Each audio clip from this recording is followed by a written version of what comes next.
अकोट शहरातील सार्वजनिक बांधकाम विभाग यांच्या अंतर्गत येत असलेल्या रस्ते व नाल्या बऱ्याच दिवसांपासून शासकीय मंजुरात असताना सुद्धा तसेच कामाचा आदेश दिल्यावरही संबंधित ठेकेदाराने काम सुरू न केल्यामुळे रस्त्यावर मोठमोठे जीवघेणे खड्डे पडले आहेत। त्यामध्ये सांडपाणी साचल्याने जनतेच्या आरोग्याला धोका निर्माण झाला आहे। त्यासोबतच त्या ठिकाणी जीवघेणा अपघात होण्याची शक्यता नाकारता येत नाही। याबाबत वारंवार निवेदन आणि पत्र तसेच प्रत्यक्ष माहिती दिल्यावर सुद्धा संबंधित प्रशासनाने हा प्रश्न मार्गी लावला नाही।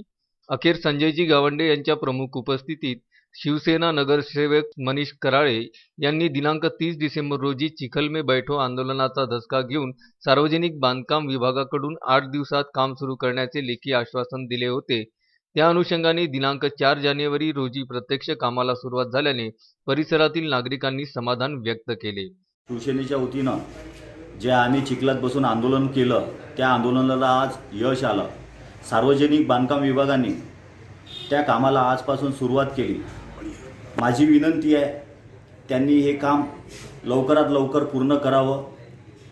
या आंदोलनास प्रामुख्यानं संजूदादा गावंडे, मायाताई मैसने, अकोट शहर शिवसेना पदाधिकारी व सर्व शिवसैनिक आणि प्रभागातील नागरिक यांचे मी मनापासून आभार मानतो। धन्यवाद। जय हिंद, जय महाराष्ट्र।